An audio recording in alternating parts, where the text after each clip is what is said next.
Mayor Joseph Fitzgerald O'Malley Fitzpatrick O'Donnell the Edge Diamond Joe Quimby, the illustrious mayor of Springfield, is a man of many talents. His life story is a roller coaster ride through political shenanigans, romantic escapades, and more scandals than a tabloid at a celebrity wedding. Today, we dive deeper into the life and times of Mayor Joe Quimby, the man who turned Springfield politics into a three-ring circus. Joe Quimby's first appearance in the show is in Season 2, Episode 1, Bart Gets an F. This is where viewers see Quimby burst forth into the world like a champagne cork at a New Year's Eve party. Born with a silver spoon in his mouth and a golden saxophone in his hand. Okay, maybe not the saxophone. Young Joe was destined for greatness. Picture his crib, lined with $100 bills, and his lullabies, sung by Frank Sinatra himself. Legend has it that his first word was embezzlement. As a young cub, Quimby attended a weight loss camp called Camp Flabaway, alongside Jeffrey Albertson, Homer, and other characters. You bet his favorite bedtime story would be The Little Engine That Could Launder Money. There are insinuations that he once pilfered people's picnic baskets without getting caught. Since childhood, Quimby has displayed a willingness to engage in corrupt activities once he knows he won't have to face any consequences. Adolescence, the age of rebellion, acne, and questionable fashion choices. Young Joe Quimby rebelled against his privileged upbringing by wearing mismatched socks and listening to punk rock. They say he even spray-painted "Vote Quimby" on the side of the Springfield Elementary School gymnasium. Little did he know that this act of vandalism would foreshadow his future political career. Quimby's teenage rebellion was legendary. He grew his sideburns long enough to rival Elvis Presley's, and his leather jacket had more zippers than a file cabinet. Quimby's adulthood took off with a promising political career which went faster than a rocket-powered kangaroo.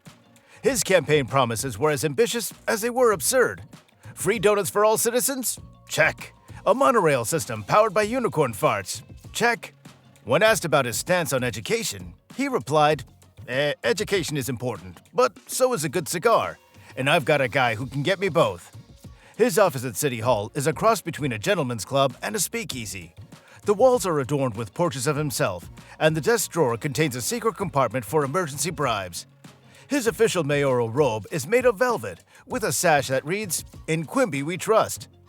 In Homer the Vigilante, we see the notorious Quimby engaging in corrupt practices such as providing monthly kickbacks to Police Chief Wiggum. In Marge and Chains, it's shown that the seal on the wall in his office bears the inscription "Corruptus in Extremis," signifying extreme corruption. But you should know by now, Mayor Quimby is not averse to bending the law to serve his own interests. For example, he orchestrates Marge Simpson's illegal release after she's arrested for causing a traffic blockage on the bridge due to a nervous breakdown, stating that if she goes to jail, he could kiss the chick vote goodbye, since Marge would practically convince all Springfield women not to vote for his re-election. Quimby also resorts to bribing witnesses when assault charges were being filed against his nephew, prompting Bart Simpson to comment that the system works, just ask Klaus Van Bulow, as shown in The Boy Who Knew Too Much. But a guy as sleek as Quimby could probably be better when it has to do with his own family. Who knows? When it comes to Mayor Quimby, his personal life is just as colorful as his political career. Born to Joe Quimby Sr. and Rose Quimby, Mayor Quimby is known for his extramarital affairs with Miss Springfield and Cookie Kwan, and even had a relationship with his niece. Well, even I agree. That one was a bit complicated. His family extends to his wife, Martha Quimby, and their children, including 2 sons, a daughter, and several other illegitimate children. With his brother Clovis Quimby and nephew Freddie Quimby, the Quimby family is certainly entangled in a web of scandal and intrigue. And let's not forget about his cousins, such as Grace Quimby, who adds even more complexity to the mayor's already intriguing personal life. Quimby's infidelity to his wife is well documented in the diaries of several residents of Springfield. On uncountable occasions, he's been caught engaging in extramarital affairs, particularly with Miss Springfield. Ironically, he made an attempt to spend quality time with his wife when his life was threatened by Fat Tony after shutting down the rat milking operation, albeit under pressure from Homer, who was his one-time personal assistant.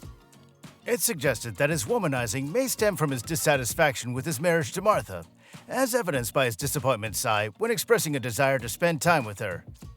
Which is why we believe Quimby finds an escape from his sour marital life through his numerous affairs and political endeavors. Quimby's ascent to power was as smooth as a buttered eel sliding down a greased pole. He won his first mayoral election by promising free donuts for all citizens. When questioned about the feasibility of this plan, he replied, "Don't worry, I've got a guy." And that guy was Fat Tony, the local mob boss. Now, in addition to his marital indiscretions, Quimby has also been involved in numerous corrupt activities during his time in office, including accepting bribes from the mafia and other organizations. His reputation for readily accepting and securing bribes is so notorious that when he declared the mayor's office was not for sale while shutting down Fat Tony's operation, reporters openly laughed at him, highlighting the irony of his statement. Furthermore, he's also involved in, tax evasion. Having been elected mayor of Springfield first in 1986, Quimby has been re-elected multiple times despite openly confessing to fraudulent activities. In the Season 4 episode, Krusty Gets Cancelled, he openly admits to using taxpayer funds to finance the murder of his enemies. Yet, he manages to secure a landslide victory by cleverly using a popular Gabbo catchphrase, "I'm a bad widow boy."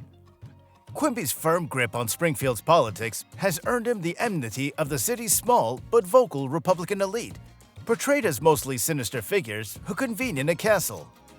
When the Republicans nominate Sideshow Bob as their mayoral candidate, Bob cheats in the election, briefly ousting Quimby. However, Quimby is reinstated when Bob is convicted of fraud and imprisoned. In another instance, Quimby briefly flees the city under the belief that his corruption has been exposed, resulting in his abandonment of office and a temporary replacement by a council of learned citizens, led by Lisa Simpson, Professor Frink, Comic Book Guy, Lindsay Nagel, Dr. Hibbert, and Principal Skinner. He also survives a recall election, as no candidate in the race against him, including Rainier Wolfcastle, Kent Brockman, and even Homer Simpson, manages to garner the necessary 5% to trigger a recall. Quimby's re-election campaigns were masterpieces of political theater. In one debate, he answered every question with a cryptic smile and the phrase, "I'd like to plead the fifth," of bourbon. When pressed about his stance on education, he says, "Education is important, but so is a good cigar." The crowd erupted in applause, and his poll numbers soared faster than a rocket-powered kangaroo. Yes, that again.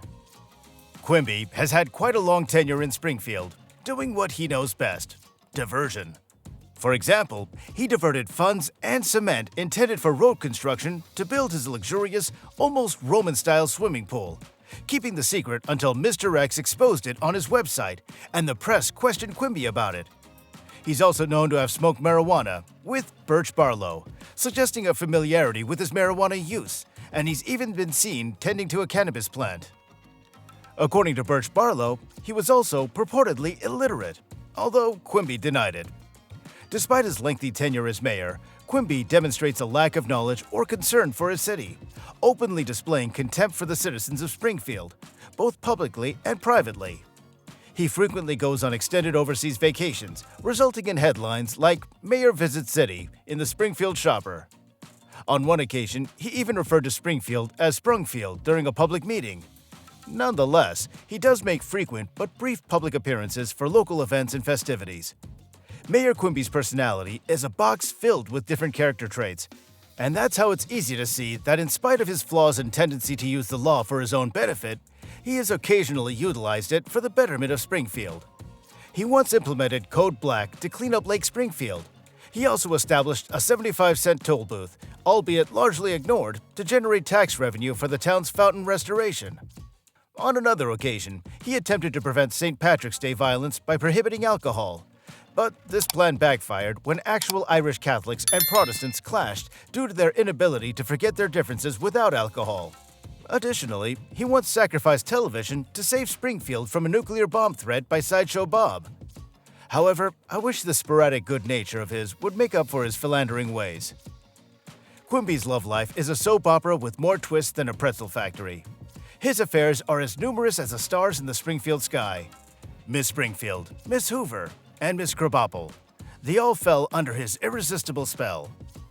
Miss Springfield particularly, the reigning beauty queen, falls for his charm faster than a piano dropped from a skyscraper. Miss Hoover, the schoolteacher, cannot seem to resist his eloquent speeches about budget deficits. And Miss Krabappel? Well, let's just say their chemistry was positively electrifying during the teacher strike episode. His most scandalous affair, however, is with Cookie Kwan, the real estate agent. Their love affair was hotter than a jalapeno pepper dipped in sriracha sauce. Their secret rendezvous spots included the Springfield monorail, because nothing says romance like faulty public transportation, and the Quickie Mart freezer aisle, where they shared frozen burritos and forbidden kisses. As a result of this, the product of their affair is a boy who has Quimby's striking hair, and who Quimby won't stop denying his paternity. Albeit, the baby combines the traits of Quan's business acumen and the charisma of a used car salesman. In one episode, Quimby faces 27 separate paternity suits. Additionally, Quimby has been seen in bed with the same or similar blonde woman on numerous occasions, including at least one encounter with Miss Springfield, as shown in See Homer Run. He also once inadvertently courted his own niece, a rare instance in which Quimby displayed shame. Quimby's future is as mysterious as the contents of Moe's Mystery Meat Stew. Rumors abound that Quimby has a secret cloning lab in the basement of City Hall, and some say he's already cloned himself 3 times, just to ensure a Quimby dynasty for centuries to come. In the episode Lisa's Wedding, he's depicted as working as a taxi driver for Otto Mann, after apparently being ousted from office. To avoid the embarrassment and shame of this turn of events, he resorts to falsifying his driver's license, using the name Mohammed Jafar. However, this episode is considered non-canon because it's one of the many episodes set in the future. Much is not known about Quimby's demise. However, this does make it even better, as it leaves us to do the imagining for ourselves. Now imagine Mayor Quimby passing on in style. He'll be one of the few Springfieldians who'd order a solid gold casket with built-in speakers that'll play Hail to the Chief on a loop. And his epitaph, etched in solid gold, purchased with embezzled funds, would read something like, "Here lies Diamond Joe, mayor, lover, and tax evader. May his scandals rest in peace." And so, dear citizens of the Simpsons universe, raise your donuts high and give a toast to Mayor Quimby, the man who put the fun in corruption. Thanks for watching, and stay tuned for more.